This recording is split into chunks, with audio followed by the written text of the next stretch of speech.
నీవే, జీవము నీవే, గానము నీవే, నా ప్రాణము నీవే. సర్వసాధమందు సర్వకాలమందు నివసించు యేసు క్రీస్తు. నిరంతరే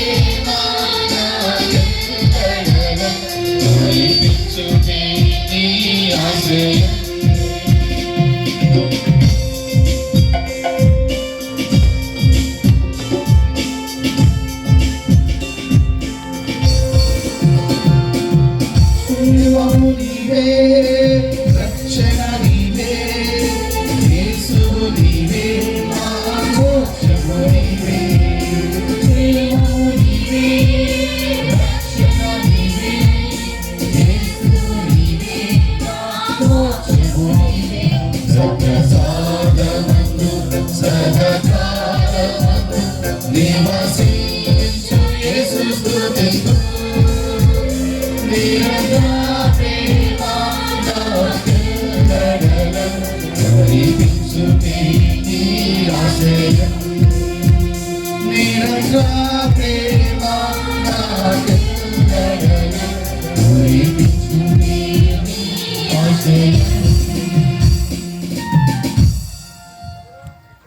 పరిశుద్ధ పరమదివ్య సప్రసాదమునకు సదాకాలము ఆరాధన స్తుతి స్తోత్ర నమస్కారములు కలుగునుగాక. పితా పుత్ర పవిత్రాత్మకు మహిమ కలుగునుగాక. ఆదిలో కలిగినట్లు ఎప్పుడును ఎప్పుడును సదాకాలము మీకు స్తోత్రం కలుగునుగాక. పరిశుద్ధ పరమదివ్య సప్రసాదమునకు సదాకాలము ఆరాధన స్తుతి స్తోత్ర నమస్కారములు కలుగునుగాక. పితా పుత్ర పవిత్రాత్మకు మహిమ కలుగునుగాక. ఆదిలో కలిగినట్లు ఎప్పుడును ఎప్పుడును సదాకాలము మీకు స్తోత్రం కలుగునుగాక.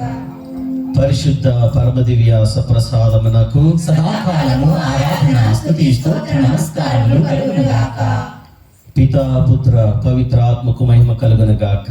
ఆదిలో కలిగినట్లు ఎప్పుడును ఎప్పుడును సదాకాలము మీకు స్తోత్రము కలుగునుగాక.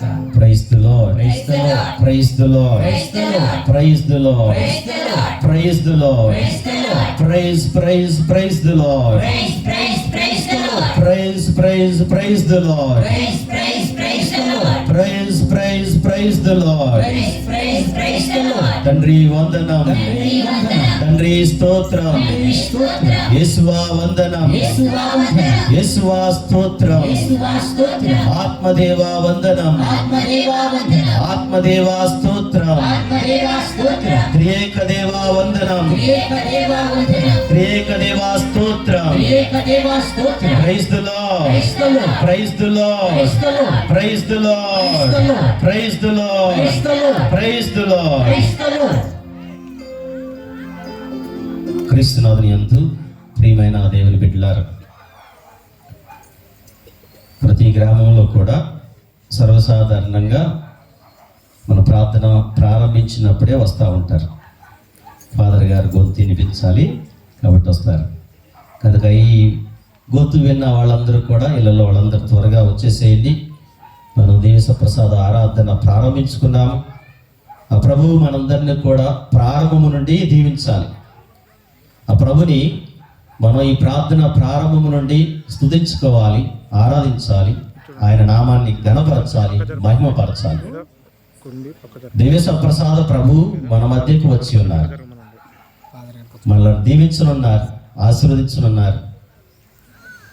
మన ఈ విచారంలో ఉన్న ప్రతి గ్రామ బిడ్డ కూడా ప్రత్యేకించి తపస్కాలంలో అన్ని గ్రామాలలో జరిగే ఈ ఆరాధనలలో, వాక్య పరిచర్యలో, దివ్య పూజాపల్లో పాల్గొంటూ ఉన్నారు.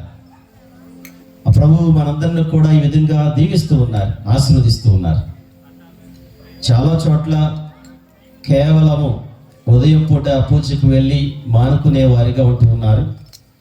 ఇంత శ్రమ తీసుకొని అన్ని ప్రాంతాలకు వెళ్ళి అన్ని రోజుల ప్రార్థనలో పాల్గొనే అంత గొప్ప విశ్వాస నమ్మకాలు కనిపించట్లేదు. కానీ మన ఇక్కడ ఈ విచారణలో మీరందరూ ప్రతి సంవత్సరం చేస్తూ ఉన్న ఈ గొప్ప కార్యము, ఈ ప్రార్థనా జీవితము, ప్రతి ఒక్కరు కూడా ప్రార్థనలో పాల్గొనటం, ఆ ప్రభుని యొక్క వాక్యాన్ని ఎల్లప్పుడూ ధ్యానం చేసుకుంటూ ఆ వాక్యానుసారముగా జీవించాలనే గొప్ప ఆశ కలిగి ఉండటం ప్రభు మన జీవితాలలో చేస్తున్న గొప్ప మేలు అది. కనుక ఆ ప్రభునికి స్తుతి స్తోత్రాలు సమర్పించుకుంటూ పాల్గొంటూ ఉన్న ఈ ఆరాధనలో, ప్రార్థనలో ఆ ప్రభుని నామాన్ని గణపరచుదాం, మహిమపరచుదాం. ప్రప్రథమంగా ప్రారంభంలో ఆత్మదేవుని యొక్క ఆత్మీయ వరాలను వేడుకుంటూ కోరుతూ ఆత్మస్వరూపుడా నా యేసయ్య అనే పాట ద్వారా ఆత్మదేవుని మన మధ్యకు ఆహ్వానించుకుందాం. అందరు దయచేసి నిలబడండి, ఒకసారి నిల్చొని ఆత్మస్వరూపుడా నా యేసయ్య నీ ఆత్మతో నన్ను నింపుమయ్యా, నీ ఆత్మశక్తిని నా కొసగుమయ్యా, పరిశుద్ధాత్మ దేవుడా నీ శక్తితో నింపుమయ్యా, పరిశుద్ధాత్మ దేవుడా నీ అగ్నిని పంపుమయ్యా అని ఆ ప్రభుని ఆహ్వానించుకుంటూ అందరం గట్టిగా పాడదాం. నేను ఇక్కడ నుంచొని పాట పాడితే ఎలా పాడుతున్నారా విందామనే ఆలోచన ఎవరికి ఉండనవసరం లేదు. ఆరాధన ప్రారంభించాము కాబట్టి ఆ ప్రభు మన మధ్య ఉన్నారు, ఆయనను గౌరవించుకుంటూ అందరం కూడా పాటలు పాడదాం. నా పక్కనే ఫాదర్ ఉన్నారు కదా, ఇద్దరు క్లాస్మేట్స్. సో ఎప్పుడు కూడా ఆయన ముందు నేను పాటలు పాడలేదు. సెమినార్లో నేను కేవలం పక్కన కూర్చొని సౌండ్ సిస్టమ్ చూసుకునేవాడిని, కంజీలు కొడతా ఉండేవాడిని పక్క నుండి. కానీ వాళ్ళు కొయర్ మాస్టర్లు అక్కడ. కాబట్టి అందరం కలిసి పాడదాం. ఆ తండ్రి దేవుని, కుమారుడు క్రీస్తు భగవానుని, పరిశుద్ధాత్మ దేవుని, ఆ త్రియేక సర్వేశ్వరుని స్తుతి స్తోత్రాలు సమర్పించుకుంటూ ఆ ప్రభు మన అందరి జీవితాలలో చేసిన గొప్ప కార్యాలకు వందనాలు సమర్పించుకుంటూ ప్రత్యేకించి ఆ పరిశుద్ధాత్మ దేవుని మన మధ్యకు ఆహ్వానించుకుంటూ మన మధ్య ఉన్న క్రీస్తు భగవానుడు తన యొక్క ఆత్మతో మనందరూ కూడా నింపమని భక్తితో ఈ పాట పాడుకుందాం.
పరిశుద్ధాత్మ దేవుడా పరిశుద్ధ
మాపై ఆత్మలు కుమ్మరించినట్టు నిశ్చయించుతుంది.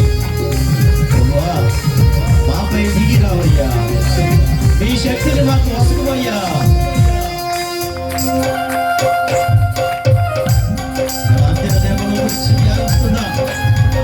మనందరం కూడా తన రాజ్యంలో చేర్చుకోవాలి. ప్రభు ఏ విధంగా జీవిస్తూ ఉన్నాము ఆ ప్రభు పట్ల విశ్వాసంతో మనందరూ పైన తన ఆత్మను కురిపించమని ప్రార్థించుకుందాం.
పరిశుద్ధాత్మ దేవుడా, ఇదిగో ఇక్కడ ఉన్న ప్రతి బిడ్డను తాకండి, ప్రతి బిడ్డను ముట్టండి, ప్రతి బిడ్డను దీవించండి. మీ ఆత్మతో నింపండి, మీ అగ్నిని తోపండి. మేమందరం నీ వాక్యాన్ని ధ్యానించుకొని నీ వాక్యానుసారంగా జీవించడానికి కావలసిన జ్ఞానమును దయచేయ ప్రభువా. మిమ్మల్ని అర్థం చేసుకునే గొప్ప విశ్వాసాన్ని మాకు దయచేయ. ఇక్కడున్న ప్రతి బిడ్డ ఇదిగో మీ యందు విశ్వాసాన్ని వ్యక్తపరిచే భాగ్యాన్ని దయచేయ. ప్రతి ఒక్కరిని స్వస్థపరచు. ఎటువంటి ఉద్దేశాలతో వస్తూ ఉన్నారు, ఎటువంటి తలంపులతో వస్తూ ఉన్నారు, ప్రతి గ్రామంలో జరుగుతూ ఉన్న ప్రార్థనలో ఏ విధంగా పాల్గొంటూ ఉన్నారో ప్రభువా. కనుక ఇదిగో చాలా అమాయకముగా మరియు ఎటు వెళ్ళాలో తోచని, దిక్కు తోచని పరిస్థితిలో ఉన్న ప్రతి బిడ్డ కూడా మిమ్మల్ని ఆశ్రయిస్తూ ఉన్నారు ప్రభువా. మీ దగ్గరికి వస్తూ ఉన్నారు, మీ చెంతకు వచ్చి సాష్టాంగ ప్రణామం చేస్తూ ఉన్నారు. మోకరించి ప్రార్థిస్తున్నారయ్యా, ఏడుస్తూ ప్రార్థిస్తున్నారయ్యా. ప్రతి బిడ్డను తాకండి ప్రభువా, ప్రతి బిడ్డను ఆశీర్వదించండి ప్రభువా. వారి వారి కుటుంబ జీవితాలను శాంతి సమాధానము దయచేయండి ప్రభువా. మా వాక్యాన్ని ఆలకించి ఆ వాక్యానుసారముగా జీవిత చేయమయ్యా. స్తోత్రం స్తోత్రం స్తోత్రం స్తోత్రం స్తోత్రం. దయచేసి కూర్చోండి.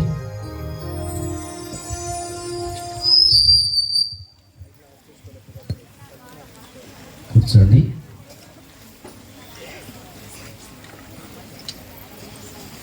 ప్రార్థనా క్రమంలో నేను ప్రత్యేకించి ఒక క్రమాన్ని చెప్తూ ఉంటా. మొట్టమొదటిగా పశ్చాత్తాప క్రమం. ఎందుకు అంటే మనం చేసే స్తుతులు కానీ, మనం చేసే ప్రార్థనలు, విన్నప ప్రార్థనలు కానీ ఆలకించబడాలి అంటే మొట్టమొదటిగా ఆ ప్రభు మనందరినీ క్షమించాలి, మన్నించాలి. ఆ ప్రభుని యొక్క క్షమాపణను పొందుకోవాలి అంటే ఎటువంటి మనసు కావాలి మనకి? ఈరోజు నేను చెప్పే విషయాలు ప్రతి ఒక్కటి కూడా అటు దేవుని వైపు, ఇటు మన చుట్టుప్రక్కల ఉన్న వారి వైపు వెళ్తూ ఉంటుంది. ప్రతి వాక్యం కూడా మనకి తపస్కాలాలు ప్రతి సంవత్సరం వస్తూనే ఉంటాయి. ప్రతి సంవత్సరం 40 రోజులు ప్రార్థనలో కానీ, పూజలలో కానీ, వ్యక్తిగత ప్రార్థనలు కానీ ఇవన్నీ కూడా చేస్తూ ఉంటాం. తపస్కాలంలో ప్రత్యేకించి 3 ముఖ్యమైన ఉద్దేశాలు మనలో ఉంటాయి. అటు దీక్ష తీసుకున్న వాళ్ళు మాత్రమే అని కాదు, దీక్ష తీసుకోకపోయినా ఇదిగో ఆ తెల్ల వస్త్రాలు వేసుకొని, టవళ్ళు ధరించుకొని, మెళ్ళో జపమాలు ధరించుకున్న వాళ్ళు మాత్రమే కాకుండా ప్రతి ఒక్కరూ కూడా 3 ముఖ్యమైన ఉద్దేశాలు కలిగి, ఆ 3 ముఖ్యమైన ఉద్దేశాలను మన జీవితాల్లో నెరవేరినట్లుగా ట్రై చేస్తూ ఉంటాం. దానిలో ప్రధానంగా ప్రార్థన అని అంటాం. ప్రార్థన లేకుండా ఇంకేమీ లేదు. ప్రార్థన చేయకుండా ఏమీ చేయలేం. కనుక ఆ ప్రార్థన అనేది ప్రధానమైనది. రెండవది ఉపవాసం ఆచరించడం. ఏంటా ఉపవాసం? ఉపవాసం అనగానే భోజనం గురించి మాత్రమే అనుకుంటాం కదా. భోజనం మానేయటం మాత్రమే అనుకుంటాం. చాలా భోజనం మాత్రమే మానేయటమేనా? ఇంకేమానేయాలి? ఉపవాసం అనగానే భోజనం మాత్రమే మానేయటం కాదు. భోజనం అనేది ఒక విషయం. ఎందుకు భోజనం మానేయటం అనేది?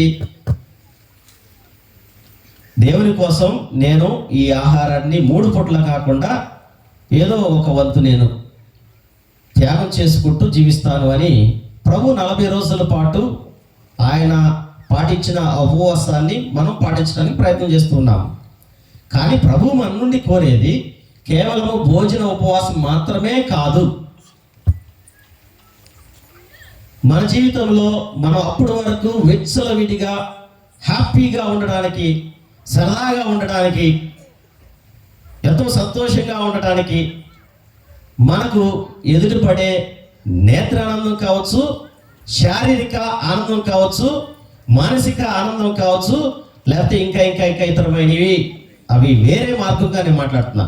మంచిని చూడటం అని కాదు, మంచిని అలవాటు చేసుకోవడం అనేది కాదు, మంచిని బయటకు చూపించడం కాదు. దానికి వ్యతిరేకంగా ఉన్న దానిని మానుకోవడం, వదిలివేయడం. ఆ ఉపవాసాన్ని మనం ఆచరించడానికి ప్రయత్నించాలి. క్లుప్తంగా చెప్తున్నా అంతే. ప్రార్థన నిండు విశ్వాసంతో, నమ్మకంతో ప్రార్థన చేయాలి. చేసే ప్రతి ప్రార్థన కూడా దివ్య ప్రసాద ప్రభు ఉన్నారు. ఈయన దగ్గర మనం ఏమైనా అబద్ధం చెప్పగలమా? ఇది చూడండి, praise the lord, praise the lord. ప్రభు ఇక్కడ ఉంటే అటు చూస్తున్నారు ఎందుకు? ప్రభు ఇక్కడ ఉన్నారు, గురువు ఇక్కడ మాట్లాడుతున్నారు. ఇటే చూడండి మీరు. జరిగే ఆరాధన సమయం మొత్తం కూడా ఇటే చూడండి. అడు చూశారనుకో, నేను కూడా అటు చూస్తాను. నేను కూడా ఇంకా అటు చూస్తాను. అటు చూస్తే మీరు ఇంకా రావాల్సిన వాళ్ళు ఉన్నారు. అదంతా ఫిల్ అయిన తర్వాత అప్పుడు మాట్లాడతానని చెప్పారు అనుకోండి, 10 అయింది, 11 అయింది అప్పటికే. సో ఇటే చూడండి. ఉన్న కొద్దిగా సమయం ప్రభు వైపే చూద్దాం. ప్రభుని మాట మాత్రమే ఆలోచించుదాం. ఆ ప్రభు మన వైపు చూస్తున్నారు కదా. అటు ఇటు అంతా చూడలేదుగా, మన వైపే చూస్తున్నారు ప్రభు. కనుక ఆయన వైపు చూసి ప్రార్థిద్దాం. ఒకటి ప్రార్థన అయితే, రెండవది ఉపవాసము, మూడవది దాన ధర్మ క్రియలు. దాన ధర్మాలు అనగానే వెళ్ళిపోయి నేను స్ట్రీట్లో బయట రోజు వచ్చే వాళ్ళందరికీ భోజనాలు పెడతాను, లేకపోతే ఎదుటిపడే ప్రతి పేదవాడికి సహాయం చేస్తాను, లేకపోతే నాకున్న బట్టల్లో చాలా తీసుకెళ్ళి వేరే వాళ్ళకి సమర్పిస్తాను, అవి మాత్రమే కాదు. అవి వద్దని చెప్పట్లేదు నేను. అవి మాత్రమే కాదు. ఈ దాన ధర్మాలు అనే దానిలో నీ కుటుంబ సభ్యులతో, నీ బంధుమిత్రులతో, నీ చుట్టుప్రక్కల ఉన్న వారితో, ప్రతిరోజు నీకు ఎదురుపడే ప్రతి ఒక్కరితో నీవు ఎలాగ ప్రవర్తిస్తూ ఉన్నావు, ఎలాగ వెలుగుతూ ఉన్నావు. సోదర ప్రేమ అనేది, ఈ ప్రేమ అనేది నీవు చూపించగలుగుతున్నావా లేదా? ఆ ప్రేమ అనేది మనలో ఉన్నప్పుడు ఖచ్చితంగా ఈ దాన ధర్మాలు చేస్తాం. ఏది?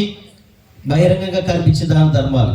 ఇతరులకు లేని దాన్ని మనం ఇవ్వడం, ఆపదలో ఉన్న వారిని ఆదుకోవడం, సహాయం కోసం అర్థించి వచ్చిన వారికి సహాయం చేయటం, మంచి పనులు చేయటం. ఇది మూడవది. సో ఇప్పుడు ప్రార్థన అనేది ఏ విధంగా ఆలోచించాలి? కేవలం నేను రోజు సాయంత్రం గ్రామానికి వెళ్తున్నాను, ఎక్కడ ప్రార్థనలు ఉన్నాయో అక్కడికి ప్రార్థనకి వెళ్తున్నాను, సో నా బాధ్యత తీర్చేసుకుంటున్నారు, ప్రార్థనలో పాల్గొంటున్నారు కదా, అయిపోయిందా? దేవుడు ఏ విధంగా ప్రార్థించమని చెబుతున్నారు? ఇలాగ కేవలం బహిరంగంగా కనపడే ప్రార్థనలు మాత్రమే కాదు, నీవు ఏకాంతంగా దేవుని మాత్రము ధ్యానం చేసుకుంటూ దేవునితో ముఖాముఖి మాట్లాడుకోవడం, ఆయనతో మాట్లాడటం అని అంటున్నారు. తలుపులు మూసుకొని ప్రార్థన చేయమని చెప్తున్నారు. ప్రార్థన విధానం ఇలాగ బహిరంగంగా మనందరం కలిసి ఆ ప్రభుని స్తుతించడం, ఇతరులకు ఆదర్శవంతంగా ఉండడం, అందరి కోసం ప్రార్థన చేయటం, మరియు వ్యక్తిగత ప్రార్థన కూడా ఉండాలి. సాయంత్రం అయ్యింది, ఓకే ఈ సమయం కల్లా అక్కడ ప్రార్థన స్టార్ట్ చేస్తాను, నేను ప్రార్థనకి వెళ్తానని అట్లా రావడం మాత్రమే కాదు. వ్యక్తిగతంగా రోజంతా కూడా ఎప్పుడెప్పుడు ప్రార్థన చేయాలి? ఎప్పుడెప్పుడు ప్రార్థన చేయాలి చెప్పండి? ఎప్పుడెప్పుడు ప్రార్థన చేయాలి? టైం ఉందా దానికి? గుడి గట్టగానే ప్రార్థన చేయాలి కదా, ఉదయాన్నే. లేకపోతే గుడిలోకి మనం పిలిచినప్పుడు వెళ్ళి ప్రార్థన చేయాలి, అదేనా? ఎప్పుడు ప్రార్థన చేయాలి? ప్రతి క్షణం ప్రార్థన చేయాలి. ప్రతి క్షణం మనం ఉదయం లేచిన వెంటనే ఏం చేయాలి? ప్రార్థన చేయాలి. ప్రభుని స్మరించుకోవాలి. ఎందుకు స్మరించుకుంటాం? కొన్నిసార్లు అయ్యా రాత్రంతా నన్ను కాపాడావు కదా, అందుకని స్తోత్రాలు. ఎందుకు స్తోత్రాలు అని చెప్తున్నాం? పగలంతా కాపాడమని చెప్పడానికి కదా. తర్వాత పగలంతా అయిపోయిన తర్వాత రాత్రి పడుకునేటప్పుడు కూడా మనసులో గుర్తేసుకొని ప్రార్థన చేసుకుంటాం. ఎందుకని?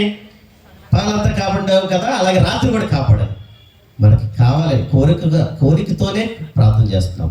నిజంగా ఆయనకు స్తోత్రాలు చెల్లించాలనే ఉద్దేశం నిజంగా ఉందో లేదో మనలో తెలియాలి. సో ఈ ప్రార్థన రకరకాల విధాలలో మనం ప్రార్థన చేస్తుంటాం, కానీ సరైన రీతిలో మనం ఆ ప్రభునికి వందనాలు సమర్పించడం అనేది తెలుసుకోవాలి.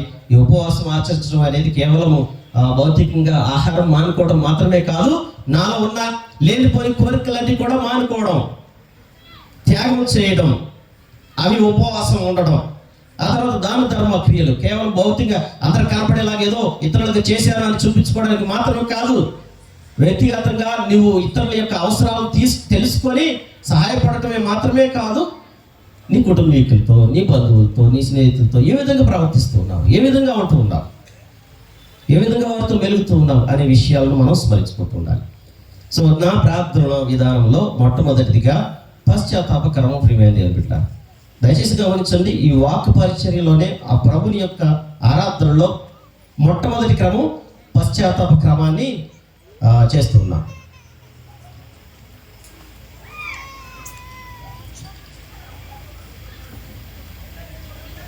అందరూ ఒకసారి లూకా శుభవార్త 18వ అధ్యాయము 9వ వచనం నుండి 14వ వచనం వరకు నేను చదువుతాను.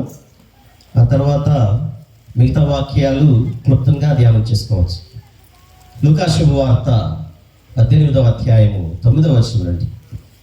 పిమ్మట యేసు తాము నీతిమంతులమనియు తక్కిన వారు నీచులనియు ఎంచుకొను కొందరిని ఉద్దేశించి ఈ ఉపమానమును చెప్పాను.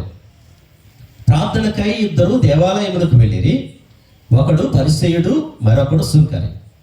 పరిసయ్యుడు నిలుచుండి తనలో తాను, ఓ దేవా, నేను ఇతరుల వలె లోపిని, అన్యాయం చేయవాడను, వ్యభిచారణి కాను, ఈ సుంకరి వంటి వాడను కాను, అందులకు నీకు కృతజ్ఞుడను. నేను వారమునకు 2 మారులు ఉపవసింతును, నా ఆదాయములో 10వ వంతు చెల్లించుచున్నాను అని ప్రార్థించాను. సుంకరి దూరముగా నిలువబడి కనులనైనను పైకెత్తుటకు సాహసింపక రొమ్ము బాదుకొనుచు, ఓ దేవా, ఈ పాపాత్ముని కనికరింపుమో అని ప్రార్థించాను. దేవుని ఎదుట నీతిమంతునిగా పరిగణింపబడి ఇంటికి వెళ్ళినది ఈ సుంకరియే కానీ ఆ పరిసయుడు కాదు అని మీతో చెప్పుచున్నాను. ఏలయనా, తన్ను తాను హెచ్చించుకునేవాడు తగ్గింపబడను, తన్ను తాను తగ్గించుకునేవాడు హెచ్చింపబడను. ఇది క్రీస్తు ప్రభుని సువిశేషము. క్రీస్తు వారికి స్తుతి కలుగును గాక. Praise the lord, praise the lord, praise the lord, praise the lord, praise the lord, praise the lord, praise the lord. Praise the Lord. ఇప్పటి వరకు నేను చెప్పిన ప్రార్థన, ఉపవాస, దాన ధర్మ క్రియలు ఈ సువిశేష పట్టణంలో ఈ పరిసయుడు సుంకరి ప్రార్థన విధానంలో మనకు కనబడుతుంది. మనం కొన్నిసార్లు కనిపించాలని, తెలియాలని చేస్తూ ఉంటాము. కానీ కొంతమంది వారిలో ఉన్న ఆ ఆలోచనలు దేవుడితో మాత్రం సంభాషించుకుంటారు, చెప్తారు, ప్రభువా నేను పాపాత్ముడిని అని చెప్తారు, నేను పాపాత్ముడిని అని ఒప్పుకుంటారు. కానీ కొంతమంది వేరే వాళ్ళని చూపించి, ఇదిగో అట్లాంటి వాడు కాదు, నేను ఆ దుర్మార్గుడు, వాడు ఇష్టానుసారంగా మాట్లాడతాడు, ఇష్టానుసారంగా ఉంటాడు, నేను అటువంటి వాడిని కాదు అని గొప్పలుగా చూపించుకోవడానికి మన గొప్పతనాన్ని చెప్పుకుంటూ ఉంటాం. దేవునికి అంతా తెలుసు. దేవుడు అంటాడు, నాకు ఒకరి గురించి ఇంకొకరు చెప్పనవసరం లేదని అంటారు. మనమేమో మనుషులంగా ఒకరి గురించి ఒకరు చెప్తేనే తెలిసిద్ది. కానీ దేవునికి మన గురించి ఇతరులు చెప్పకుండానే దేవుడికి తెలుసు. మనందరి జీవితాలు తెలుసు, మనందరి హృదయాలు తెలుసు, మనందరి యొక్క వ్యక్తిగత ఆలోచనలు తెలుసు ప్రభునికి. కాబట్టి ఇక్కడ ఎవరు కూడా ఏది కూడా దాచుకోవడానికి వీలు లేదు. ఈ ప్రార్థనకు వచ్చి నేను అలాగే ఇలాగని బయటికి మనం వ్యవహరించడానికి కూడా వీలు లేదు. ప్రభు మన వైపే చూస్తున్నాడు కాబట్టి మనం ఏంటో తెలుసు. కాబట్టి చాలా జాగ్రత్తగా ఆ ప్రభుని నిండు హృదయంతో కొనియాడటానికి మనం ప్రయత్నం చేయాలి. Praise the lord, praise the lord, praise the Lord. తర్వాత మన పాపాలు క్షమించడానికి, పశ్చాత్తాప పడటానికి ఒక మంచి అవకాశం దయచేస్తూ ఉన్నాడు. లూకా శుభవార్త 13వ అధ్యాయము 1-9 వచనాలలో ప్రత్యేకించి తపస్కారంలో మనం వింటూ ఉన్న మాటలు ఏంటంటే, ఇది మరి యొక్క సంవత్సరం దేవుడు మీకు అవకాశం ఇచ్చాడు మారటానికి, ఇదే సరి అయిన సమయము, ఇదే రక్షణ దినము అని మనందరికీ ప్రతి వాక్య పరిచర్యలో వినిపించబడుతూ ఉంది. అక్కడ ఇంకా ఏమంటారు, ఇంకా సమయాన్ని ఇవ్వడం, హృదయ పరివర్తనం, పశ్చాత్తాపడమని ఈ అంజూరపు చెట్టు వృత్తాంతం గురించి తెలియపరుస్తున్నారు. అయ్యా నేను ఇప్పుడు కూడా సాగు చేస్తాను, ఎరువేస్తాను, బాగు చేస్తాను, ఫలించిందా సరేనయ్యా, లేకపోతే అప్పుడు నువ్వు ఏదైనా చేసేదాన్ని. దేవుడు ఈ సమయాన్ని ఇచ్చాడు కదా మనకి. ఈ సంవత్సరం కూడా మరలా అవకాశం ఇచ్చారు. మారు మనసు పొందు, దేవుని తెలుసుకో, దేవుని ఆజ్ఞలను అనుసరించు, దేవుని చిత్త ప్రకారం నడుచుకో, నీ జీవితాన్ని మార్చుకో అని చెప్తూ ఉన్నాడు.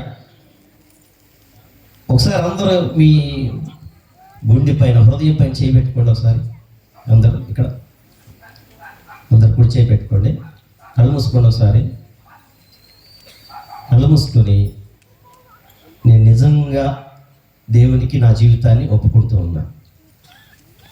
నా మనసు ఎట్లాడదో, నా ఆలోచన ఎట్లాడదో, నా ప్రవర్తన ఎట్లాడదో నేను దేవునికి సమర్పించుకుంటున్నా. ప్రభువా నీకు అన్నీ తెలుసు, నేను ఈ సమయంలో నిజంగా పశ్చాత్తాపడుతూ ఉన్నా. దయతో నన్ను క్షమించయ్యా, నన్ను మన్నించయ్యా. నా చెడు ఆలోచనలు తీసేయి, నా చెడు తలంపులను తీసేసాయి, నన్ను క్షమించు. ఇదిగో ఇక రానున్న జీవితంలో నిన్ను అంటి పెట్టుకొని జీవించేలాగా చెయ్యి. ఇదిగో అంజూరపు చెట్టు వృత్తాంతంలో నీవు ఇచ్చిన అవకాశం నాకు దయచేస్తూ ఉన్నావు. ప్రభువా నన్ను దయతో క్షమించి, ఇదిగో నీవు మరలా నాకు ఇస్తున్న అవకాశాన్ని నేను సద్వినియోగపరచుకునేలాగా చెయ్యి. నా జీవితం అంతా నీకు తెలుసయ్యా, నేను ఇతరులకు తెలియకపోయినా నీకు మాత్రం నేను తెలుసు. కనుక నా జీవితాన్ని నీకు సమర్పించుకుంటూ ఉన్నాను, నా హృదయాన్ని నీకు సమర్పించుకుంటున్నాను.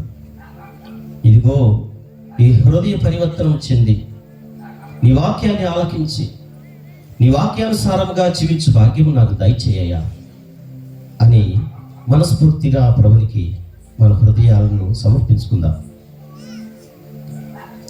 Praise the lord, praise the lord, praise the lord, praise the lord, praise the lord, praise the lord.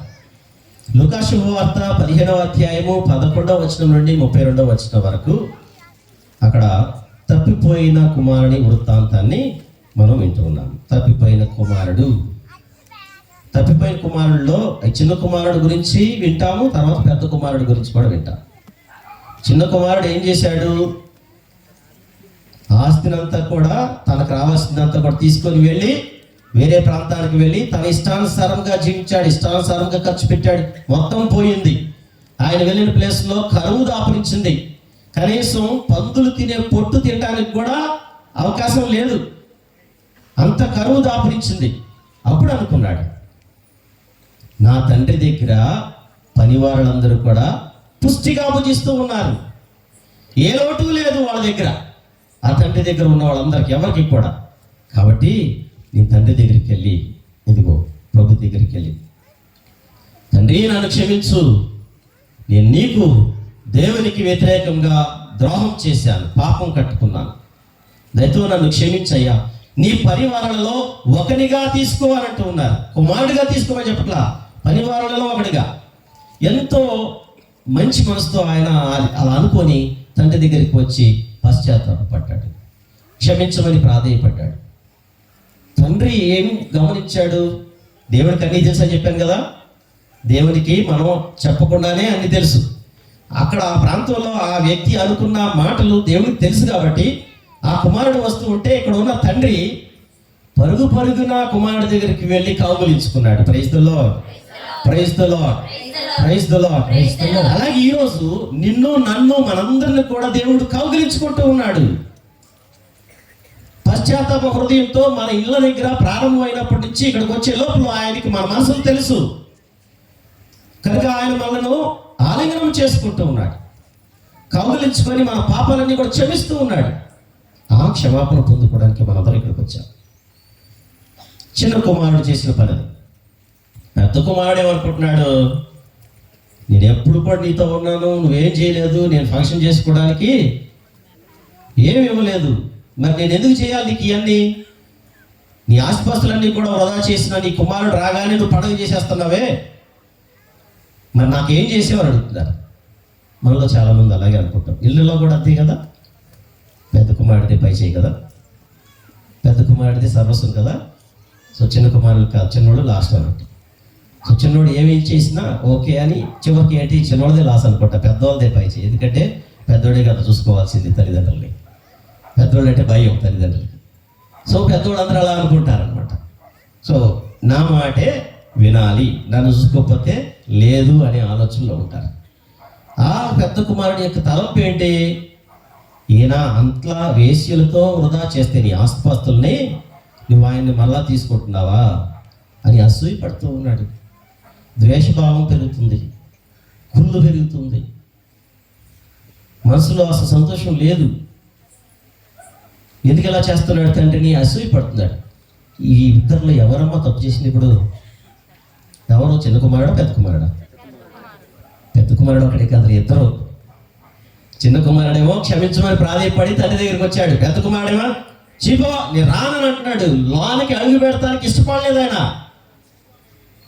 కానీ తండ్రి అయిన ఆయన దేవుడు ఏం చెప్తున్నాడు?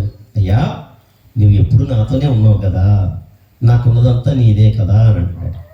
దేవునితో అలా ఉండటానికి మనం ప్రయత్నించాలి. ఇక్కడ ఇద్దరు క్షమించబడుతున్నారు, ఇద్దరు తండ్రి ప్రేమను పొందుకుంటున్నారు, ఇద్దరు తండ్రి దగ్గరికి వచ్చి సంతోషంగా ఉండగలుగుతున్నారు. Praise the lord, praise the lord, praise the lord, praise the lord. కాబట్టి ఇక్కడ ఉన్న మనందరం కూడా ఎవరు కూడా ఒట్టిగా వెళ్ళం ఇంటికి.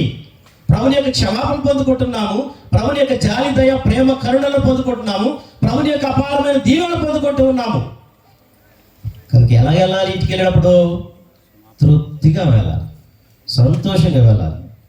కనుక మనం చేసిన పాపాలన్నీ కూడా ప్రభునికి ఒప్పుకోవాలి. ఇదే వృత్తాంతంలో త్రోవ తప్పిన గొర్రెల గురించి వింటున్నాము, పోగొట్టుకున్న నాణ్యం గురించి వింటున్నాము. త్రోవ తప్పిన గొర్రె లూకా శుభవార్త 15వ అధ్యాయము మొదటి 7 వచనాలలో మనం వింటున్నాం. తప్పిపోయిన ఆ గొర్రెను వెతికినప్పుడు దొరికినప్పుడు ఎంత సంతోషిస్తూ ఉన్నాడు ఆ కాపరి, ఎంతో ఆనందం. 99 గొర్రెలు మార్పులు వెళ్ళిపోతా ఉన్నాయి చక్కగా.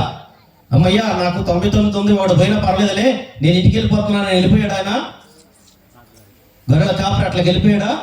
లేదు లేదు లేదు, నేను ఒక్కటి కూడా విడిచిపెట్టకూడదు, అది నాకు సంబంధించింది, నేను నాతో తోడుకొని వెళ్ళాలి అని చెప్పేసి దానికోసం వెతికాడు. ఆ తప్పిపోయిన గొర్రె దొరికినప్పుడు చాలా సంతోషం, గొప్ప పండుగ చేస్తున్నాడు, సెలబ్రేట్ చేస్తూ ఉన్నాడు. అందుకని ఏ ఒక్కరూ కూడా తప్పిపోవడం దేవునికి ఇష్టం లేదు. Praise the lord, praise the lord, praise the lord. అలాగే పోగొట్టుకున్న నాణ్యం గురించి కూడా, అది దొరికినప్పుడు ఎంతో సంతోషంగా అందరికి చెప్పుకొని నా పోగొట్టుకున్న నాణ్యం దొరికింది అని చాలా చాలా సంతోషంగా ఉంది. కను ప్రియమైన దేవుని బిడ్డలారా, మన జీవితాలను దేవునికి సమర్పించుకుంటూ ఆ ప్రభుని యొక్క మణిపుని వేడుకుంటూ, ఇక్కడ ఆకాశమందున్న ఆసీనుడా నీ తట్టు కనులెత్తి చూశాను, నేను నీ తట్టు కనులెత్తి చూశానని ఆ ప్రభు దివస ప్రసాద ప్రభు వైపు చూస్తూ ఈ పాటను మొట్టమొదటి చరణం మరియు మొట్టమొదటి స్టాంజ పాడుకుందాం. దారి తప్పిన గొర్రెను నేను దారి తెలియక తిరుగుచున్నాను, కరుణించువా యేసు, కాపాడువా, నీ తట్టు కరులెత్తి చూశాను, నేను నీ తట్టు కరులెత్తి చూశానయ్యా అని ఈ పాట పాడుకుందాం. దారి తప్పిన గొర్రెను నేను యేసయ్యా, దారి తెలియక తిరుగుచున్నాను.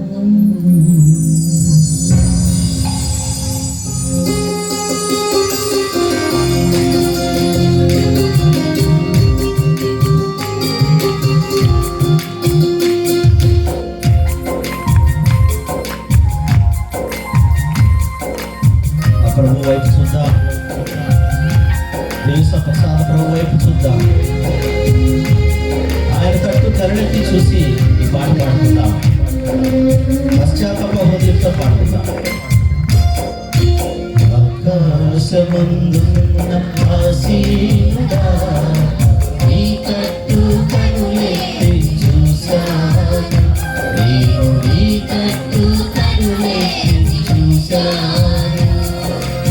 ఆకాశమందున్న ఆసీనుడా నీ తట్టు కరుణెత్తి చూశాను, నేను నీ తట్టు కరుణెత్తి చూశాను.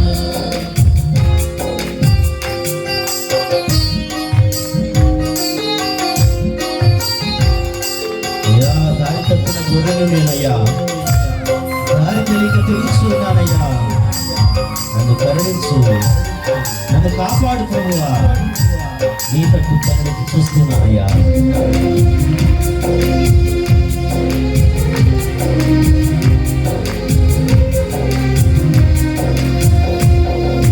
దారి తప్పిన గొర్రెను నేను దారి తెలియక తిరుగుచున్నాను.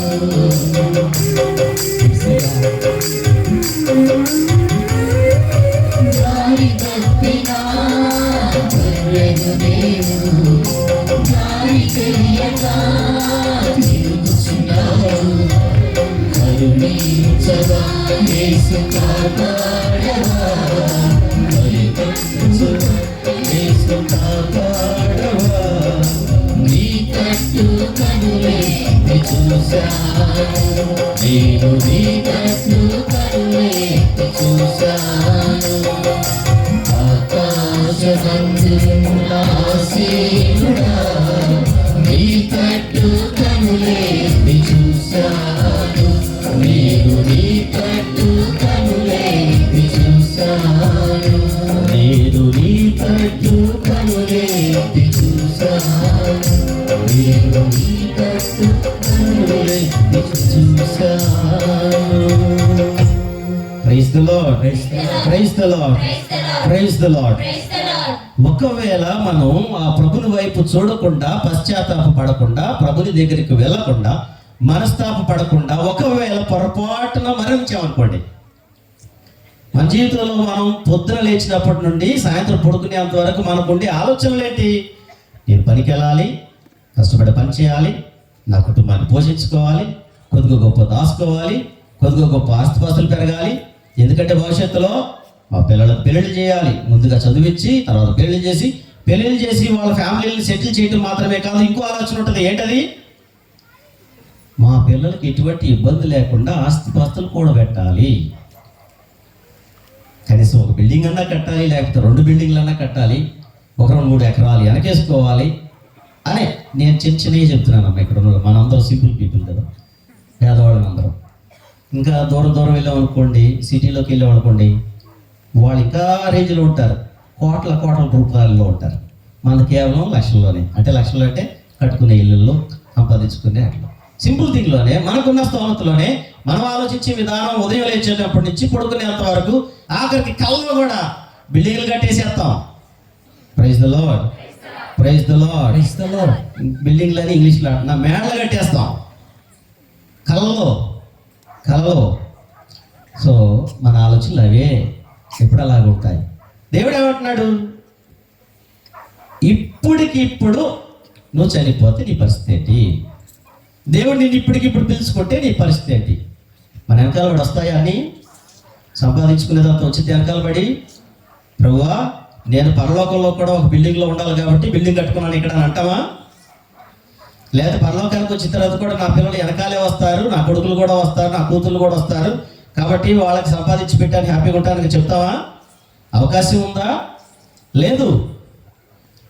కాబట్టి ఒకసారి ఈ పశ్చాత్తాపడే క్రమంలో మనం మరణం గురించి కూడా కొద్ది సమయం ధ్యానం చేసుకుందాం. ఆది తల్లిదండ్రులు పాపం చేశారు. పాపం ఎప్పుడో అది ఆది తల్లిదండ్రులు చేసింది దేవుని యొక్క సృష్టి ప్రారంభంలోనే.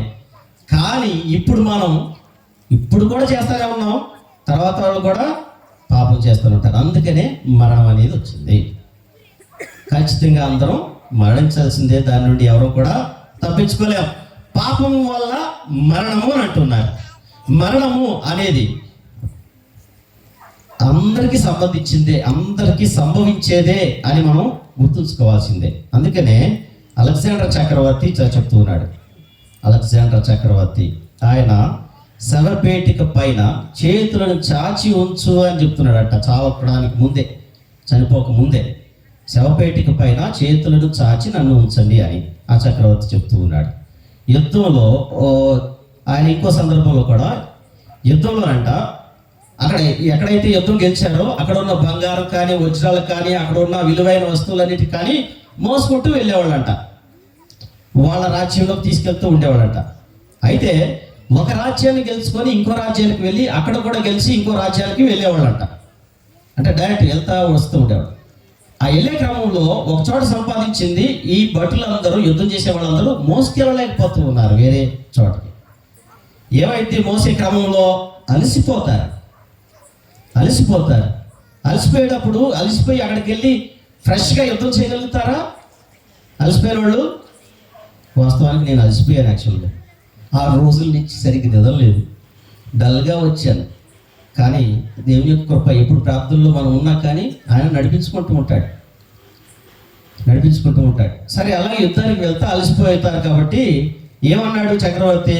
అయ్యా మీ బరువును తగ్గించుకోవడానికి అవి అక్కడ వదిలిపెట్టేసేయండి. మన ముఖ్య ఉద్దేశం ఏంటి? గెలవాలి యుద్ధంలో. కాబట్టి మీ దగ్గర ఉన్న వస్తువులు విలువైన ఏవైనా సరే వదిలిపెట్టేసి ముందుకు సాగుదాం అని చెప్పాడు. ఆ బరువు తగ్గింది కాబట్టి చక్కగా వెళ్ళారు, యుద్ధాలు గెలుస్తూ ఉన్నారట. ఒక వీడియోలో, ఎప్పుడో చాలా కాలం క్రితం ఒక వీడియోలో ఒక చిన్న సన్నివేశాన్ని చూపించారు. ఆ వీడియోలో పాప్ సంగీతం చేయడానికి వెళ్ళే ఆ వ్యక్తి తన మీద పెద్ద మూటతో వెళ్తున్నాడు. మోయలేక వెళ్తూ ఉన్న ఆ వీడియో చూపిస్తూ ఉన్నారు. ఒక వ్యక్తి పాప సంగీతానికి వెళ్తుంటే, పాప సంగీతం వినడానికి ఉన్న ఆ గురువు దగ్గర యేసు ప్రభు కూర్చొని ఉన్నారు. ఆ గురువులోనే యేసు ప్రభు ఉన్నారు. ఈ వ్యక్తి ఆ పెద్ద మూట మోసుకుంటూ వెళ్ళి ఆ గురువు దగ్గరికి వెళ్ళి ఎప్పుడైతే తన చేసిన పాపాలన్నీ కూడా ఒప్పుకుంటూ ఉన్నాడో ఆ మూట నిదానంగా తగ్గిపోతా ఉంది. ఆయన ఎప్పుడైతే మనస్ఫూర్తిగా పాపాలన్నీ ఒప్పుకున్నాడు, ఏంటమ్మా ఎన్నిసార్లు చెప్పా, తగ్గిపోతా తగ్గిపోతా తగ్గిపోతా అన్నాను కదా, తగ్గిపోతే అన్నా ఒకేసారి అంటే ఒక పాప చెప్పగల తగ్గిపోయిందా?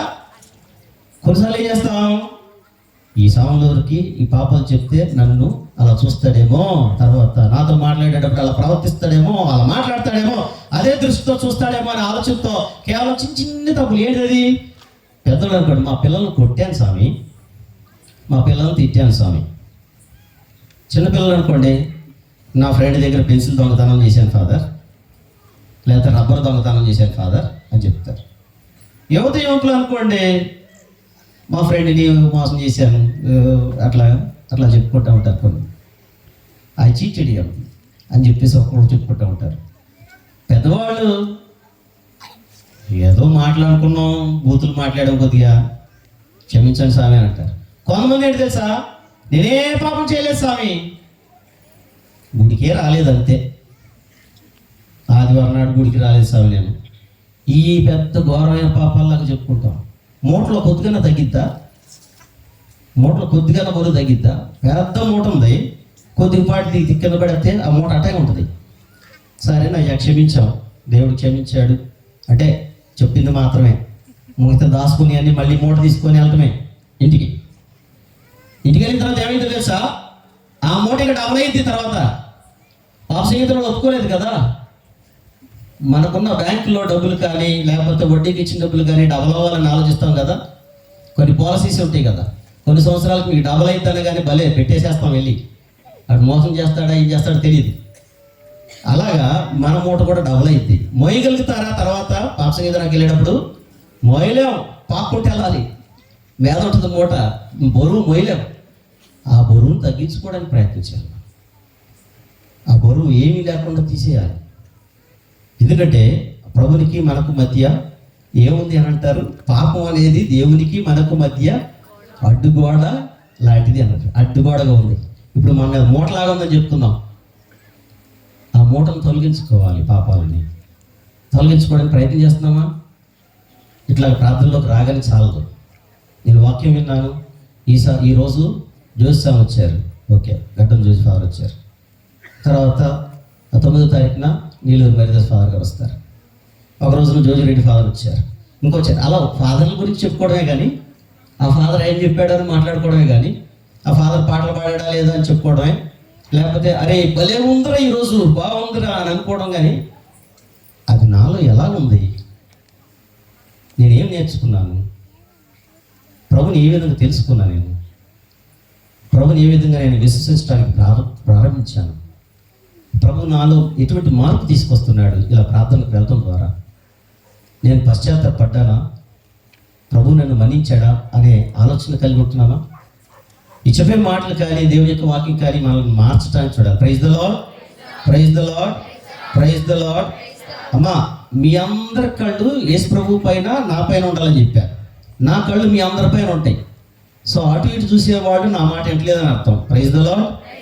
ఇంకేం తీసుకెళ్తాం ఇంటికి? సో ఎటు చూడమాకండి, ఇటే చూడండి. ఎవరు చెప్తున్నాను? మీకే కదా చెప్పేది. Praise the lord, praise the Lord. ఇలా పోతే తెల్లారిదాకా అయింది చెప్తున్నా, ఇంటికి వెళ్ళలేరు. సో ఇక్కడ ప్రభు వైపు నా వైపు చూసి కొన్ని వాక్యాలను నేర్చుకొని ధ్యానం చేసుకొని ఆ వాక్యానుసారంగా జీవిస్తాం. ఇక్కడ పశ్చాత్తాప పడటంలో హృదయ పరివర్తనం అనేది కావాలి, హృదయ పరివర్తనం అనేది మనలో ఉండాలి. అది మార్కు శుభవార్త 1వ అధ్యాయం 15వ వచనంలో మనం వింటున్నాం. మార్కు శుభవార్త 1వ అధ్యాయం 15వ వచనం. కాలము సంపూర్ణమైనది, దేవుని రాజ్యం సమీపించినది, హృదయ పరివర్తనం చెంది సువార్తను విశ్వసింపుడు అని దేవుని సువార్తను ప్రకటించను. కాలం సంపూర్ణమైనది, దేవుని రాజ్యం సమీపించినది, హృదయ పరివర్తనం చెందాలి. మనం చెప్పే సువార్తను విశ్వసించాలి. కానీ ఏ ఫాదర్ చెప్పారు, ఎలా చెప్పారు, ఏం జరిగింది ఈరోజు? భోజనాలు ఉన్నాయి, ఈరోజు భోజనాలు ఉన్నాయి అందరికీ. సో ఈ గ్రామంలో పప్పుచారు పెట్టారు, పచ్చడి పెట్టారు, ఎగురు పెట్టారు, ఇంకా ఏదో ఏదో వేశారు, వీళ్ళు కొద్దిగా ఎక్కువ చేశారు ఈరోజు అని. ఇంకో చోటకి వెళ్ళిన తర్వాత తక్కువ చేశారు అనుకోండి, ఆ ఊరోళ్ళు బాగా పెట్టారు, ఈ ఊరోళ్ళు తక్కువ పెట్టారని వాటి గురించి చెప్పుకోవడానికి కాదు. సువార్తను విశ్వసించాలి, శుభవార్తను విశ్వసించడానికి ప్రయత్నించాలి. నేను సింగనగర్లో విచారణ గురువుగా పనిచేస్తున్నాను. సింగనగర్లో పెద్దలు వచ్చి, స్వామి 8వ తారీఖున హాలిడే ప్రేయర్ ఉంది, ప్రేయర్ అయిపోయిన తర్వాత సాయంత్రం కొద్దిగా భోజనం పెట్టి పంపిద్దాం ఫాదర్ అని అన్నారు. భోజనం పెట్టి సింపుల్గా పంపిద్దామని చెప్పి తర్వాత లిస్ట్ అంతా తీసుకొస్తున్నారు. అది పెడదాం ఫాదర్, ఇది పెడదాం ఫాదర్, అది పెడదాం ఫాదర్. నచ్చింది ఏం అవసరం లేదు. వాళ్ళు వచ్చింది ఉపవాసంతో కొద్దిగా భోజనం చేసి తృప్తి చెంది వెళ్ళటానికి. సో లిమిట్ చేయలేదు, లేకపోతే ఎంత బాగా లిస్ట్ తీసుకొస్తారండి. వాళ్ళదే ఉంది, జనాల దగ్గర డబ్బులు అన్నట్టుగా, ఎందుకు దానికి? సో అలాగే మనం దాని గురించి చెప్పుకోవడం కాదు, కానీ దేవుని యొక్క శుభవార్తను నేను ఏ విధంగా స్మరించుకుంటున్నాను, ఏ విధంగా ధ్యానం చేసుకుంటున్నాను అనేది మనకు ముఖ్యమైనది. విభూతి బుధవారం నాడు మనం ఈ పశ్చాత్తాపాన్ని గురించి కూడా ఒక మాట వింటాము. విభూతిని మనకు కూర్చేటప్పుడు పశ్చాత్తాపడి క్రీస్తు సువిశేషమును విశ్వసింపుడు అని అంటాం. పశ్చాత్తాపడి క్రీస్తు సువిశేషమును విశ్వసింపుడు, ఇది మనం తెలుసుకోవాల్సింది. మనం పశ్చాత్తాపడి దేవుని యొక్క శుభవార్తను విశ్వసించి నమ్మి ఆ వాక్యానుసారంగా జీవించాలి. కీర్తన 34:18 ఈ కొద్దిగా ఫాస్ట్గా చదువుకుంటూ వెళ్తాను, వాక్యాలు వివరణ ఉండదు. తర్వాత మరలా ఆరాధనలో ప్రభుని వేదన వలన గుండెలు పగిలిన వారికి ప్రభు చేరువలోనే ఉండును. బాధల వలన ధైర్యం కోల్పోయిన వారికి అతడు రక్షించును. వేదన వలన గుండె పగిలిన వారికి ప్రభు చేరువలోనే ఉండును. ఎలాగ గుండె పగిలిపోవాలంటున్నారు? వేదన వలన. ఇప్పుడు మనలో ఉన్న కష్టాలు, బాధలు ఇవన్నీ కూడా చూసి ఏం చేస్తా ఉంటాం కదా. కానీ ఇక్కడ మనం తెలుసుకోవాల్సింది ఏంటి తెలుసా? దేవుని గురించి ఉన్నది. అరే నేను దేవుని కోల్పోయానే, దేవుడు నా దగ్గర ఉంటే నేను ఆయన్ని మర్చిపోయాను, విడిచిపెట్టేశాను, ఆయన గుర్తించట్లేదు నేను అనే ఆ వేదన మనకు ఉండాలి, ఆ బాధ ఉండాలి. అలా పగిలిపోయిన హృదయాలకు దేవుడు చేరువలో ఉంటాడంట, దగ్గర ఉండి మనల్ని కాపాడుతాడంట. బాధల వలన ధైర్యం కోల్పోయిన వారిని అతడు రక్షించును. అపోస్తుల కార్యాలు 2:38 మీరు హృదయ పరివర్తనము చెంది మీ పాప పరిహారమునకై ప్రతి ఒక్కరూ క్రీస్తు నామమున జ్ఞానస్నానం పొందవలను. అప్పుడు మీరు దేవుని వరమగు పవిత్రాత్మను పొందుదురు. మీరు హృదయ పరివర్తనము చెంది మీ పాప పరిహారమునకై ప్రతి ఒక్కరూ క్రీస్తు నామమున జ్ఞానస్నానం పొందవలను. ప్రతి ఒక్కరూ జ్ఞానస్నానం పొందుకునే వాళ్ళే. కొంతమంది ఏం చెప్తావు, నేను క్రైస్తవునండి, నేను పుట్టినప్పటే జ్ఞానస్నానం పొందుకున్నా, సో నాకు ఇంకా ఎదురు లేదు అని అట్టుకుంటాం కదా. జ్ఞానస్నానం అనేది మనల్ని క్రైస్తవులు చేస్తుంది, దేవుని బిడ్డలుగా చేస్తుంది, సంఘ సభ్యులుగా చేస్తుంది. కానీ దాన్ని ఏ విధంగా మనం కొనసాగించుకుంటూ ఉన్నాము?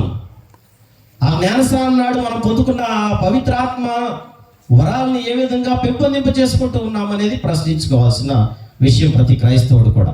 ఎఫెసీయులకు రాసిన లేఖ 4:31 ఈ వాక్యాలు చక్కగా వినండి.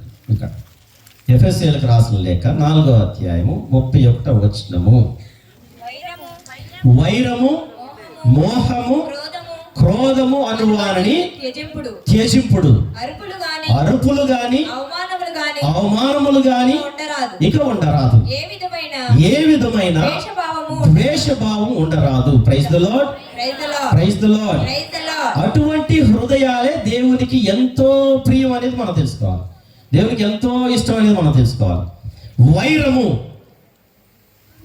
మోహము, క్రోధము అను వారిని త్యజింపుడు. ఇందాక నేను చెప్పిన ఉపవాసాలలో ఇవన్నీ దేనికి ఉపవాసం ఉండాలి? కేవలము భోజనం మాత్రమే కాదు, మనం తపస్కాలంలో చేయాల్సింది, పాటించాల్సింది. స్వామి నేను మటన్ చికెన్ రోజు తినేవాడిని, దానికి మానేశాను. ఏం చేస్తున్నాను? 2-3 చపాతీలు తింటున్నాను అంతే రోజు మొత్తం మీద. పచ్చడి వేసుకొని తింటున్నాను. స్వామి చెప్పుకొని సరిపోయిందా? ఉపవాసం ఉన్నావు, మంచిదే, అది నీ ఆరోగ్యానికి మంచిది, నీ ఆధ్యాత్మిక జీవితానికి కూడా మంచిది. కానీ అసలైన ఉపవాసం ఏంటి? ఏం చేయాలి? ఏం త్యాగం చేసుకోవాలి? వైరము, మోహము, క్రోధము అను వారిని త్యజింపుడు, విడిచిపెట్టండి. అరుపులు కానీ అవమానములు కానీ, అరుపులు కానీ అవమానాలు కానీ అంటే ఏంటి? ఇక్కడ పొద్దున్న లేచిన కాడి నుంచి గొడవే, ఏ మాత్రం తగ్గేది లేదు. ఇదా ఏ మాత్రం తగ్గేది లేదు. ప్రతి ఒక్కళ్ళు హీరోలే ఆ విషయాల్లో. నా మీదకి వస్తాడా అంటే నాకు నోరు లేదా, నేను అరవలేనా, 2 మాటలు ఎక్కువ మాట్లాడతా నేను, అసలు వాళ్ళ గుర్తిని పడకుండా అరుస్తా నేను అని అరుపులే. గెలవనీయం ఎవరిని కూడా, ఎవరి మాట లెక్క చేయం. అవమానాలు ఎలా అవమానించడానికి ప్రయత్నం చేస్తాం ఒక్కొక్కరిని, ఎలా కృంగదీస్తామో ఒక్కొక్కరిని, ఎలా బాధలకు లోన్ చేస్తామో ఒక్కొక్కరిని. మనకంటే మించిన వాళ్ళు ఎవరు ఉంటారు ఆ సమయంలో, మనకంటే గొప్ప వాళ్ళు ఎవరు ఉంటారు ఈ ప్రపంచంలో. దేవుడిని నిన్నొక్కడనే సృష్టించినట్టుగా, నిన్నొక్కడనే మంచివాడిని చేసినట్టుగా ఇతరుల గురించి చెడుగా మాట్లాడతా, అవమానిస్తా, బాధలు పెడతా, నిందలు మోపుతా, కోపం పెంచుకోవడం, ఇవన్నీ కూడా మానుకోవాలి, ఉండకూడదు అని చెప్తున్నాడు దేవుడు. విడిచిపెట్టడానికి రెడీగా ఉన్నాం. ఇప్పుడు రెడీగా ఉన్న చేతులు ఎత్తండి. ఎవరి వెనక చూడడం అవసరం లేదు. ఏమో కూడా విడిచిపెట్టిద్దా ఏంటి, మాకు తెలియదేంటి ఏమ గురించి అని అనుకోవద్దు. చేతులు ఎత్తట్లేదేంటి? ఈ వైరము, మోహము, క్రోధము అని వాళ్ళని తెచ్చింపుడు అని అంటున్నారు. అరుపులు కానీ అవమానాలు కానీ ఉండొద్దని అంటున్నారు. ఏ విధమైన ద్వేషభావం ఉండకూడదని అంటున్నారు. మరి ఇటువంటి హృదయాలే దేవుడికి ఇష్టం అని చెప్తున్నారు కదా. అటువంటి హృదయం నాకు వద్దా? ఒకసారి చేతులు ఎత్తండి అమ్మ. ఒకరు పాటించకపోయినా దేవుడే పాటించేలాగా చేస్తారు. చేయి పై దాకా ఎత్తండి. Praise the lord, praise the Lord. ఒకసారి చేతులు తెచ్చండి. Praise the lord. ఇది చెప్పకుండా మాత్రం ఎత్తుతారు చెయ్యి. ప్రైజ్ ద లార్డ్కి ఫ్రీ కదా, ప్రైజ్ ద లార్డ్ చెప్పడం.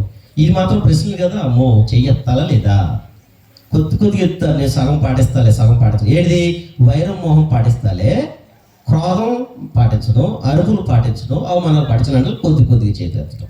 Praise the lord, praise the Lord. నీ కుటుంబీకులతో, నీ చుట్టుప్రక్కల ఉన్న వారితో, నీకు ఎదురుపడే ప్రతి ఒక్కరితో నువ్వు ఒకవేళ కోపతాపాలతో ఉంటే నీకు లాభమే ఉంది, ప్రయోజనమే ఉంది. దేవుడు ఏ విధంగా తీస్తాడు నిన్ను? గుళ్ళోకి వెళ్ళి ప్రార్థన చేస్తే ఆలకిస్తాడా?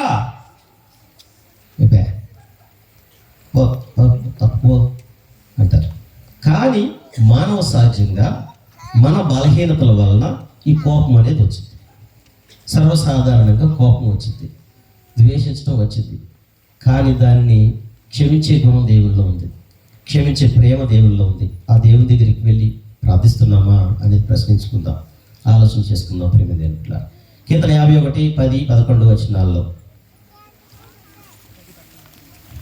నాలో దేవా నాలో నిర్మల హృదయమును సృజింపుము, నూతనమును స్థిరమునైన మనసును నాలో నెలకొల్పుము. నన్ను నీ సన్నిధి నుండి గెంటివేయకము, నీ పరిశుద్ధాత్మను నాలో నుండి తీసివేయకము. Praise the lord, praise the lord. దేవా నాలో నిర్మల హృదయమును సృజింపుము, నూతనమును స్థిరమునైన మనసును నాలో నెలకొల్పుము. నన్ను నీ సన్నిధి నుండి గెంటివేయకము, నీ పరిశుద్ధాత్మను నాలో నుండి తీసివేయకము ప్రభు అని ప్రార్థన చేద్దాం. యోహాను గారి మొదటి లేఖ 1వ అధ్యాయం 9వ వచనంలో దేవుని ఎదుట మన పాపములను ఒప్పుకొనినచో ఆయన మన పాపములను క్షమించి మన అవినీతి నుండి మనలను శుద్ధి చేసి నీతిని చేకూర్చును. దేవుని ఎదుట మన పాపములను ఒప్పుకొనినచో ఆయన మన పాపములను క్షమించి మన అవినీతి నుండి మనలను శుద్ధి చేసి నీతిని చేకూరుస్తాడట. కనుక ప్రభుని ముందు మనం పాపాలన్నీ కూడా ఒప్పుకోవాలి. అక్కడ గురువు దగ్గరికి వెళ్ళినప్పుడు ఎటువంటి ఆలోచనలు పెట్టుకోకూడదు. ప్రభువే అక్కడ ఉన్నారు, ప్రభువే నన్ను చూస్తూ ఉన్నారు. కనుక ఆ ప్రభు ముందు నేను ఒప్పుకోకపోతే ఇంకెక్కడ ఒప్పుకోవాలి? ఇక్కడ ప్రభు ముందు ఒప్పుకోవడం అనగానే గుళ్ళోకి వెళ్ళి వ్యక్తిగతంగా ప్రార్థన చేసి ప్రభువా నేను ఈ పాపం చేశాను అప్పుడు అన్నీ చెప్పుకుంటాం. కానీ ప్రభు స్థానంలో ఉన్న గురువులో ప్రభు ఉన్నప్పుడు క్షమిస్తూ ఉంటాడు. ఆయన దగ్గరికి వెళ్ళి ఎందుకు చెప్పుకోలేము? ఒకసారి ప్రశ్నించుకోవాలి. ఎందుకు చెప్పుకోలేము? ఎందుకు దాచుకుంటూ ఉంటాం? ఎందుకు మూట కట్టుకుంటూ ఉంటాం? పెద్ద పెద్ద మూటలు తయారు చేసుకొని ఎందుకు ఆ పాప క్షమాపణ అనేది మనకు లభిస్తుంది, ఎందుకు వెళ్ళము అనే ప్రశ్న వేసుకుందాం. యోహాను గారి మొదటి లేఖ 2వ అధ్యాయం 2వ వచనంలో క్రీస్తు మన పాప విమోచకుడు, మనకే కాదు మానవులందరి పాపములకును ఆయన విమోచకుడు. మానవులందరి పాపములకును ఆయన విమోచకుడు. ప్రతి ఒక్కరిని కూడా ఆయన క్షమిస్తూ ఉన్నాడు. ఇప్పుడు ఆయన శిలువ పైన మరణం ఎవరి కోసమై ఉంది? సర్వమానవాళి పాప పరిహారమునకై, సర్వమానవాళిని రక్షించడానికై ఆయన శిలువ పైన మరణించాడు. Praise the lord, praise the lord, praise the Lord. Sir క్షమాపణ అయిపోయింది, పశ్చాత్తాప క్రమం అయిపోయింది. ఈ ఆరాధనలో ప్రభు మన పాపాలన్నీ కూడా క్షమిస్తూ ఉన్నారు. ఆ ప్రభు వైపు చూద్దాం ఒకసారి. ప్రభు నన్ను క్షమించు అని ప్రార్థన చేద్దాం. ఇదిగో నేను విన్న వాక్యాల ద్వారా ప్రభువా నా పాపాలన్నీ కూడా ఒప్పుకుంటూ ఉన్నాను, నన్ను క్షమించు, నన్ను మన్నించు అని ఆ ప్రభునికి మన పాపాలన్నీ కూడా ఒప్పుకొని ఈ సమయంలో రెండవదిగా కృతజ్ఞత ప్రార్థన. కృతజ్ఞత అనేది మనందరి జీవితాల్లో ఉండాలి. ఎందుకు కృతజ్ఞత భావం కలిగి ఉండాలి? దేవుడు మనకు జీవాన్ని ఇచ్చాడు, మనందరూ కూడా ఆశ్రయిస్తూ ఉన్నారు. కనుక ఈ సమయంలో జీవమునిచ్చిన పరమపిత అని ఆ ప్రభునికి ఆరాధన చేస్తూ అందరు నిలబడి దయచేసి అందరు నిల్చోండి. ఒకసారి నిల్చొని మనకు జీవం ఇచ్చిన పితకు స్తోత్రాలు సమర్పించుకుందాం. సిలువ పైన రక్తము చిందించి రక్షించిన ప్రభునికి వందనాలు సమర్పించుకుందాం. మనందరూ కూడా దృఢపరచమని పరిశుద్ధాత్మ దేవుని ఆరాధించుకుందాం. మనందరిలో ఉన్న ఊపిరి ఆ ప్రభు ఇచ్చిన కానుక కనుక మనం పొందుకున్న ఆ రక్షణకు వందనాలు సమర్పించుకుంటూ ఈ పాట పాడుకుందాం.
నీవు ఇచ్చిన కానుక ప్రభువా, నేను పొందిన రక్షణ, నీవు చేసిన త్యాగం, మరువను నీవు ప్రేమ ప్రభువా.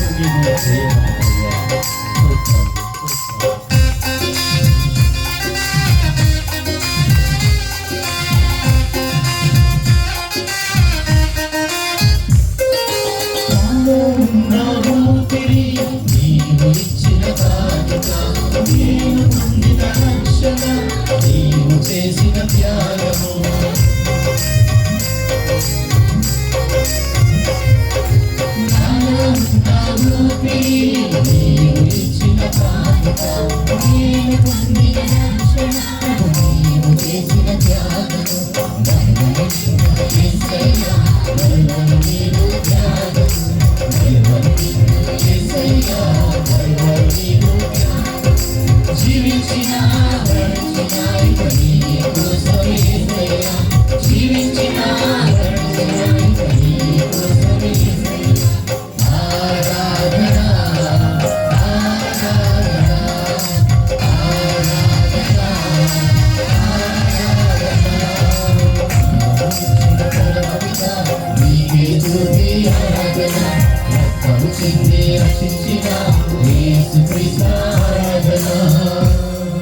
Praise the Lord. Praise the Lord. Praise the Lord.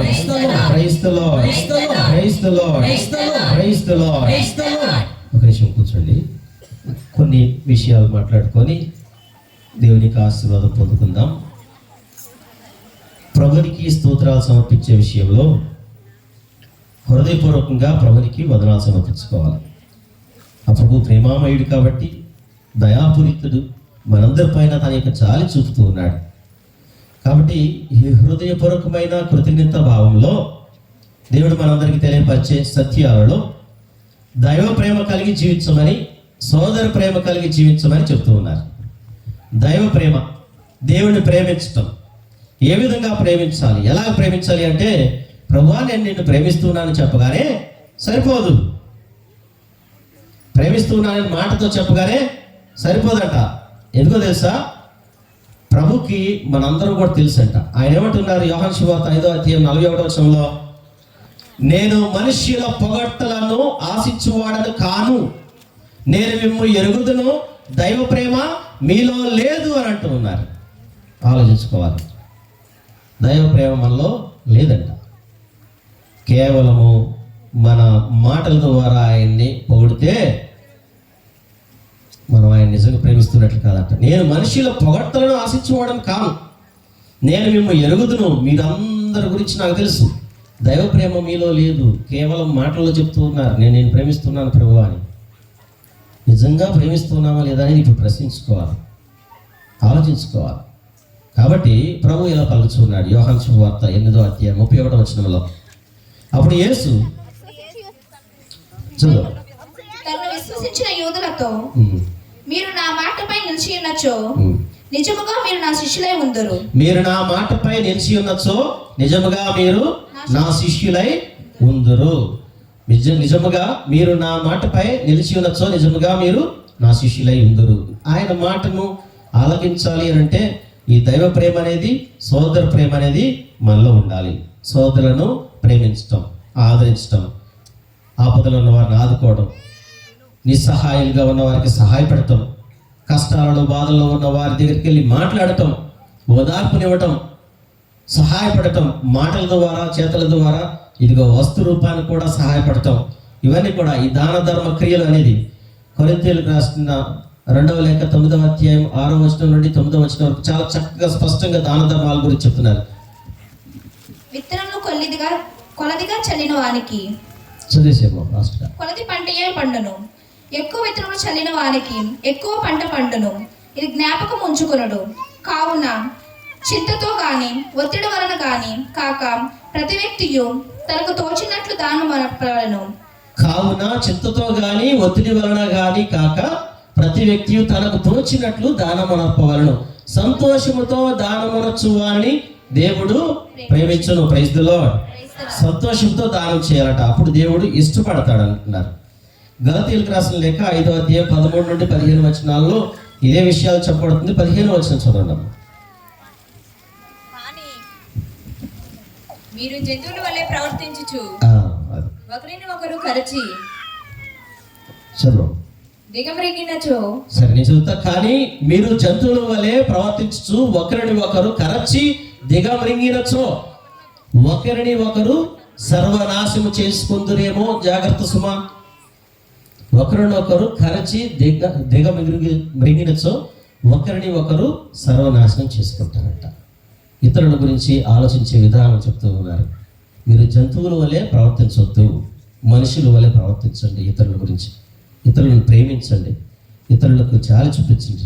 నేను నీ పైన జాలి చూపించినట్లు నీవు ఇతరుల పైన జాలి చూపించు అని ప్రభువు మనందరినీ కూడా కోరుతూ ఉన్నారు. ఒక ఆశ్రమంలోనంట జీవిస్తూ ఉన్న వారందరూ కూడా ఎప్పుడు గొడవలు, పోట్లాట్లు, అసూయ, పగ, ద్వేషాలు కలిగి ఉంటున్నారంట. అయితే అక్కడ ఒక గురువుని పిలిపించుకొని వాళ్ళతో మాట్లాడమని చెప్పారు. వాళ్ళు సరి చేయండి, ఎప్పుడు చూసినా గొడవలు, పోట్లాట్లు జరుగుతున్నాయి, మాట్లాడండి అంటే ఆ గురువు వచ్చి అన్నారంట, అందరిని పిలిపించి మీలో ఒకరిలో ప్రభు యేసు ఉన్నారు అని చెప్పేశారు. గురువు గారి కథ చెప్పింది, సో నిజం చెప్తాడని చెప్పేసి అందరికి ఆలోచన కలిగింది. మీలో ఒకరిలో ప్రభు యేసు ఉన్నారు అని అన్నారు. ప్రభు యేసు ఎవరిలో ఉన్నారు అని అందరూ ఆలోచన చేసుకుంటూ ఏం చేస్తున్నారు? అందరినీ గౌరవిస్తూ ఉన్నారు, అందరితో చక్కగా మాట్లాడుతున్నారు, అందరినీ ప్రేమిస్తూ ఉన్నారు. ఈ గొడవలు, పోట్లాట్లు, అసూయ, ద్వేషాలన్నీ కూడా ఆగిపోయాయట. కాబట్టి మనం ఏం చేయాలి? ఇతరులలో యేసు ప్రభువుని చూడాలి, ఇతరులలో యేసు ప్రభువుని చూడాలి. అప్పుడే మనం ఇతరులను ప్రేమించగలుగుతాం. అంతేగాని సాతానుడు చూసి ఇదిగో ఇట్లాంటి వాడు, అట్లాంటి వాడు అని చెప్పేసి ఎప్పుడు గొడవలు పెట్టుకున్నాం అనుకోండి, యేసు ప్రభువుని మనం ఎక్కడ చూడలేము, ఎక్కడ గొడవ పొందుతలేము. ప్రతి ఒక్కరితో ప్రేమ కలిగి జీవించాలంటే ప్రభుని ఇతరులలో చూడాలి. అది మనం తెలుసుకోవాల్సింది. ఇతరులలో చూడాలి, ఇతరులను ప్రేమించాలి, ఇతరులను గౌరవించాలి. ఓకే, మొట్టమొదటిగా నీవు గౌరవించాల్సింది, ప్రేమించాల్సింది చాలా బాగుగా చూసుకోవాల్సింది దేవుని యొక్క 10 ఆజ్ఞలలో 4వ ఆజ్ఞ ఏంటి? నీ తల్లిదండ్రులను గౌరవించుదుగాక. నిన్న నాకు ఒక వీడియో వచ్చింది వాట్సాప్లో, ఒక అతను పంపించాడు. ఏంటో తెలుసా? ఒక చోట జరిగిన సంఘటన. నాన్నని అమ్మని తన కుమారుడు ఏం చేస్తున్నాడు తెలుసా? ఆ తల్లిదండ్రులు ఈ బిడ్డ పుట్టినప్పుడు ఎంతో సంతోషంతో హృదయానికి హత్తుకొని ఆ వేడినిస్తూ తన గుండె చప్పుడను బిడ్డకు వినపడేలాగా పెంచుతూ ఉంటారు. ఎటువంటి బాధ ఇబ్బంది లేకుండా, ఎటువంటి కష్టం లేకుండా ఆ బిడ్డను పోషిస్తూ ఉంటారు. ఆ బిడ్డకు కావాల్సిన ప్రతిదీ కూడా వసుకుతారు. ఒకవేళ అనారోగ్యం అయితే పరుగున హాస్పిటల్కి వెళ్తారు వెంటనే కాపాడుకోవడం కోసం. ఏ లోటు లేకుండా తల్లిదండ్రులు త్యాగం చేసుకొని తమ బిడ్డలను పెంచాలని చూస్తారు. పిల్లలు గొప్పవాళ్ళు అవ్వాలనే భావనతో ఉంటారు. ఆ వీడియోలో ఏం జరిగిందంటే, వాళ్ళ కొడుకు ఆ అమ్మని నాన్నని గుండెల మీద తంతున్నాడు కాలుతో. ఇష్టం వచ్చినట్లు కొడుతున్నాడు, చెంపల మీద కొడుతూ ఉన్నాడు. వాళ్ళు చనిపోతారేమో భయం వేసింది చూస్తే ఆ వీడియోలో. తర్వాత ఏం జరిగిందో తెలియదు, కానీ తల్లిదండ్రులు అట్లా కొడుతూ ఉన్నాడు. ఈ రోజున అట్లా జరుగుతూ ఉంది. తల్లిదండ్రులు పెద్ద వయసు వచ్చిన తర్వాత పిల్లలు ఎప్పుడు వింటారు తెలుసు తల్లిదండ్రుల మాట? తల్లిదండ్రులు అంటే భయం ఎప్పటి వరకు ఉంటుంది చెప్పండి? పుట్టినప్పటి నుంచి ఎప్పటి వరకు ఉంటుందంటే, పిల్లలు చదువుకునే సమయాలలో తల్లిదండ్రులు అంటే భయం భక్తి ఉంటుంది, గౌరవ మర్యాదలు ఉంటాయి. యువకులుగా చదువులన్నీ అయిపోయేదాకా ఉంటుంది, ఉద్యోగం వచ్చేదాకా ఉంటుంది. ఉద్యోగం వచ్చిన తర్వాత మా నాన్న అమ్మ నాకు మంచి పెళ్లి కొడుకుని చూస్తారు, లేకపోతే మంచి పెళ్లి కూతురుని చూస్తారు, పెళ్లి చేస్తారు అనేదాకా ఈ గౌరవ మర్యాదలు ఉంటాయి, భయం భక్తి ఉంటుంది. ఒక్కసారి పెళ్ళి అయిన తర్వాత ఇంకా తల్లిదండ్రులు అంటే భయం లేదు, భక్తి లేదు. నేను ఒక ఫ్యామిలీ, నా భార్య, మాకు పుట్టిన పిల్లలు, మాది ఫ్యామిలీ, నాకు జన్మనిచ్చిన తల్లిదండ్రులు కాదు అని ఏం చేస్తారు? వాళ్ళ ఇంట్లో స్నానం కనపడదు, మూలన పడేస్తారు. అనారోగ్యంగా ఆ తల్లిదండ్రులను మూలన పడేస్తారు. యేసు ప్రభుని సిలువ కంటుకొట్టింది, తర్వాత కొరడాలతో కొట్టిన దెబ్బలను మనం మన తల్లిదండ్రులను మూల పడేసినప్పుడు యేసు ప్రభుని కొట్టినట్టు తల్లిదండ్రులను కూడా కొడుతున్నాం. లేదా తల్లిదండ్రులకు చేసే ఈ పనుల వల్ల యేసు ప్రభుని కూడా కొడుతున్నాం. ఇంక యేసు ప్రభు దగ్గర నుంచి మనం ఏం దీవెనలు పొందుకుంటాం చెప్పండి? ఎటువంటి ఆశీర్వాదాలు పొందుకుంటాం? వచ్చి ప్రార్థన చేయగల సరిపోయిద్దా? మీ ఇంట్లో తల్లిదండ్రులను గౌరవించలేనప్పుడు, ప్రేమించలేనప్పుడు, వాళ్ళని మూల పడేసినప్పుడు ఇంక నేను దేవుడిని ఎలా ప్రేమించగలుగుతావు? నీ తోటి వారిని ఏ విధంగా ప్రేమించగలుగుతావు? నీ తల్లిదండ్రుల యొక్క దీవెనలు నీకు లేకపోతే ప్రభుని యొక్క దీవెనలు ఎలా పొందుకుంటావు? దేవుడు మనం సృష్టించిన ఆ సృష్టికర్తను మనం తెలుసుకుంటున్నాం, విశ్వసిస్తున్నామని చెప్పుకోగలిగితే, మరి ఆ తల్లిదండ్రులకు పుట్టిన మనం దేవుడితో సమానం. తల్లిదండ్రులు మన ప్రాణాన్ని పోసారు, మనకు జీవాన్ని ఇచ్చారు దేవుడి ద్వారా అని ఆ తల్లిదండ్రులు భావిస్తూ ఉంటే తల్లిదండ్రులను ఏ విధంగా చూస్తున్నాము ప్రశ్నించుకోవాల్సింది అంతే. నెక్స్ట్ మీ తల్లిదండ్రులతో ఎలా ఉండాలో తెలుసుకోవాల్సిందంతే. దేవుడు ఊరుకోడు. మీరు కూడా పెద్దవాళ్ళు అయిన తర్వాత అదే పరిస్థితి ఏర్పడింది, పెద్ద వయసు వచ్చిన తర్వాత అదే పరిస్థితి ఏర్పడింది. సేనాపుత్రుడైన యేసుక్రీస్తు గ్రంథం మీరు ఇంటికి వెళ్ళిన తర్వాత ఆ అధ్యాయం మొత్తం చదువుకోండి. కళ్ళం నీళ్ళు రావాలి అందరికి చదువుకుంటే. ఆ అధ్యాయం చదువుకున్నప్పుడు కళ్ళం నీళ్ళు రావాలి. మీ తల్లిదండ్రులతో ఎలా ఉంటున్నారు? పిచ్చివాడైనా సరే, మెంటల్ వచ్చినా సరే, అనారోగ్యంగా ఉన్నా సరే, మీ తండ్రిని కానీ తల్లిని కానీ గౌరవించకపోతే, వాళ్ళు చూసుకోకపోతే మీకు దీవెనలు ఉండవు. దేవుని యొక్క శాపానికి గురి అవుతారని చెప్తూ ఉన్నాడు, నరకానికి వెళ్తారని చెప్తున్నాడు.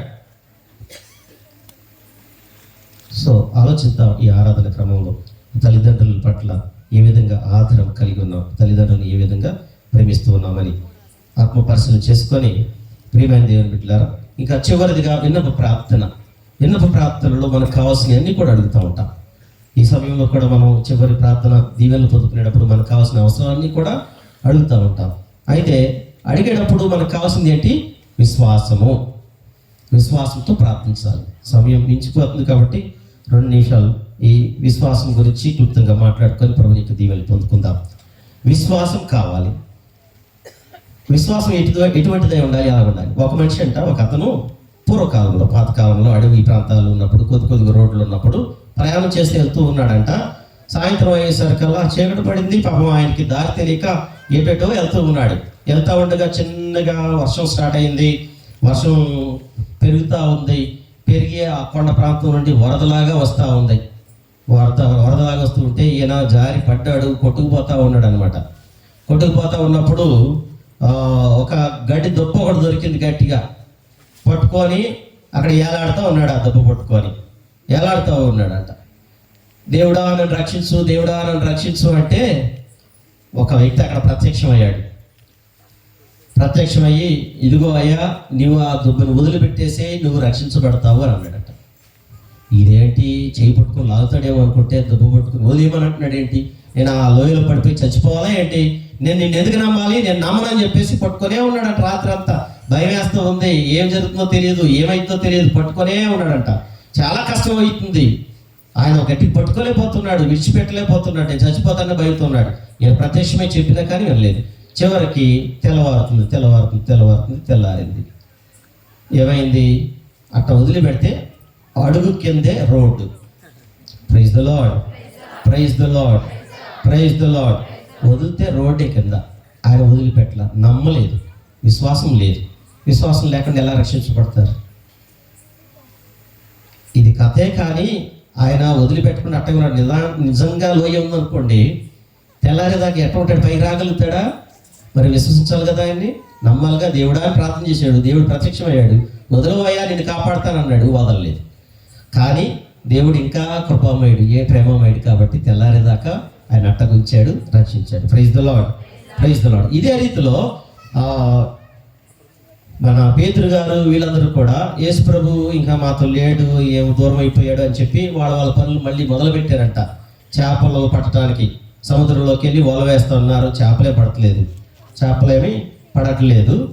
సో ఆ చేపలు పడట్లేదని నిరుత్సాహంతో దేవుడు మాతో లేడని ఈ పాట, తోడై లేడని అది సందర్భాన్ని బట్టి ఈ పాట పాడతాం. అలసితినయ్యా అలసితినయ్యా అలసితినయ్యా అలసితినయ్యా, తోడుండే ప్రభువే దూరమాయే మాకు, తోడుండే ప్రభువే దూరమాయే మాకు, నీడలేక నిలువలేక కథమునకు వచ్చితి, నీడలేక నిలువలేక కథమునకు వచ్చితి.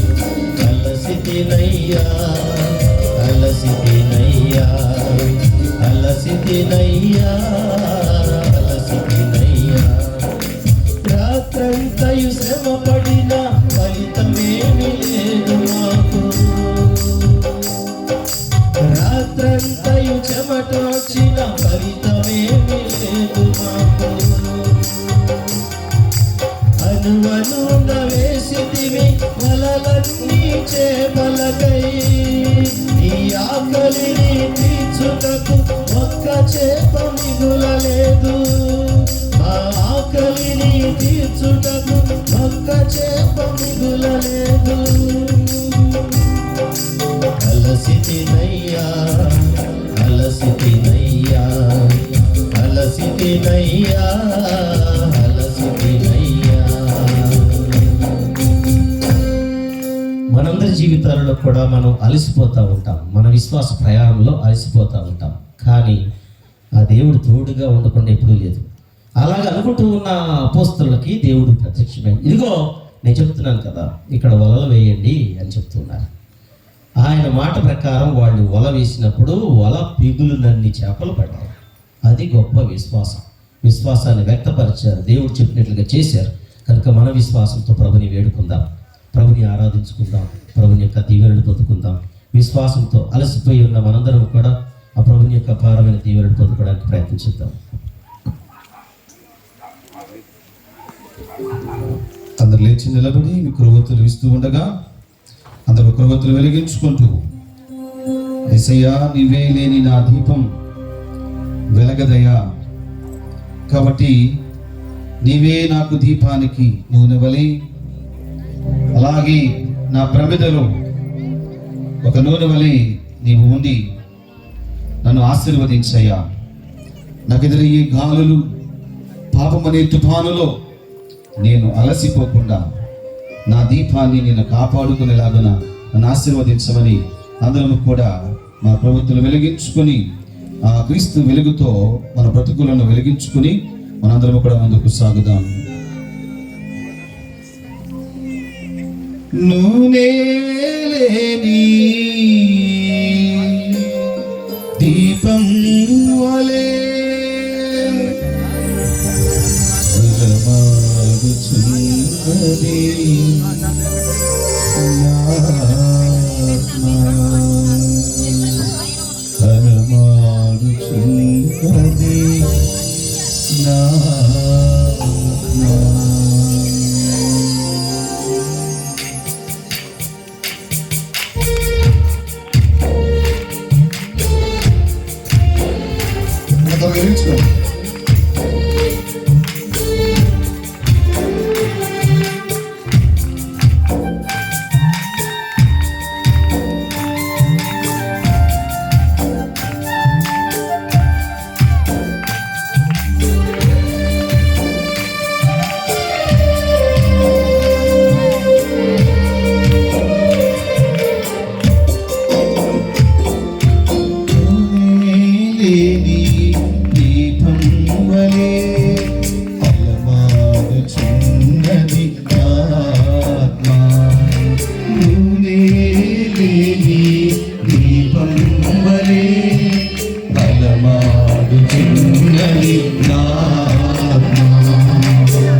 ఆరిపోతుంది నా దీపం, ఆరిపోతుంది నా దీపం. శరణం శరణం శరణం దేవా, శరణం శరణం శరణం దేవా, శరణం శరణం శరణం దేవా, శరణం శరణం శరణం దేవా. నూనె లేని దీపం వలె అలమారుచున్నది నా ఆత్మ, నూనె లేని దీపం వలె అలమారుచున్నది నా ఆత్మ.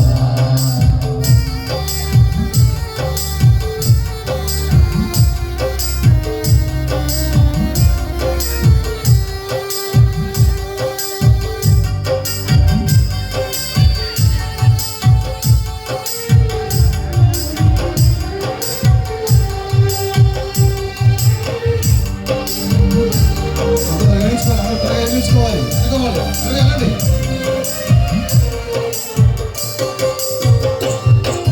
నా ఇంత దీపం నీవేరని తలచి నీకై తపించాను.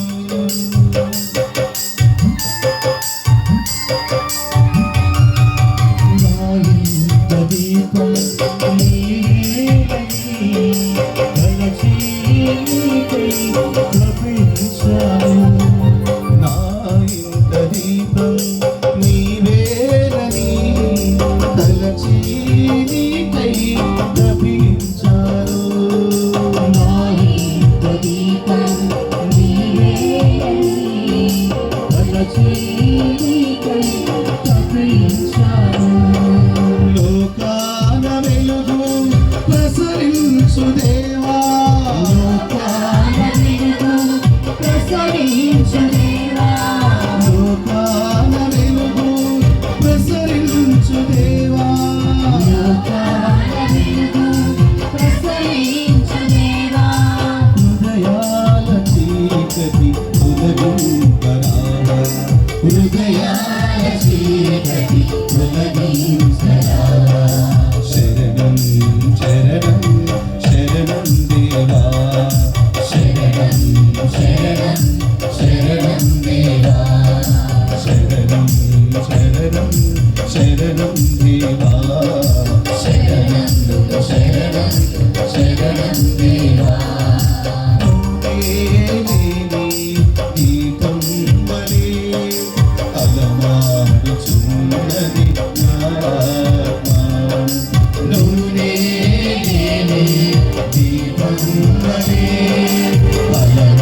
అందరూ కోతులు పైకి తెప్పి